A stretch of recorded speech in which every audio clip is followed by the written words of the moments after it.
everyone, and welcome to this week's story time.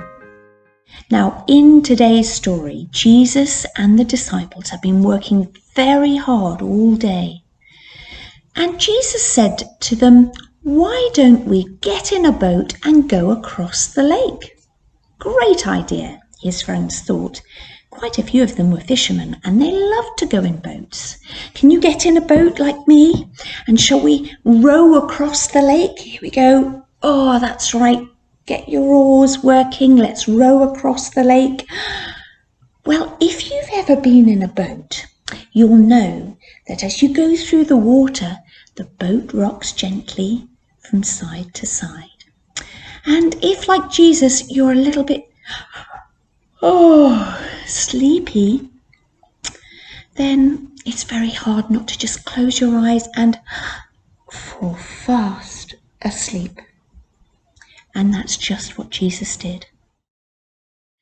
As the disciples got out towards the middle of the lake, suddenly the wind started to blow stronger and stronger, and the boat started to rock more and more until it was getting really tricky to stay inside the boat.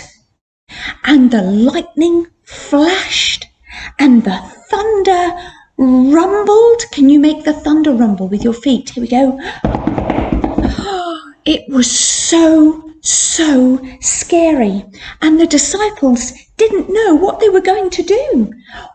What about Jesus? He was still fast asleep in the front of the boat. The disciples called out to him, "Help us! Save us!" They were very frightened. "Don't you care, Jesus?" Well, of course Jesus cared. He had come to save them, and not just from big storms. Jesus woke up, and even though the boat was rocking from side to side, Jesus stood up and said, "Shh! Be still!" And the wind and the waves recognized that voice, the voice that had made them in the very beginning, and suddenly everything was calm. "Who is this man?" thought the disciples. "Even the wind and the waves listen and do what he says. He must be God."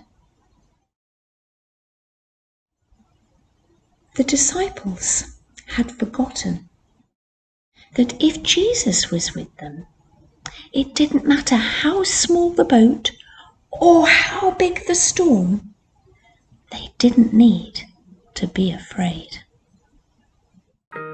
We're going to sing a song together, and it is "He Must Be God."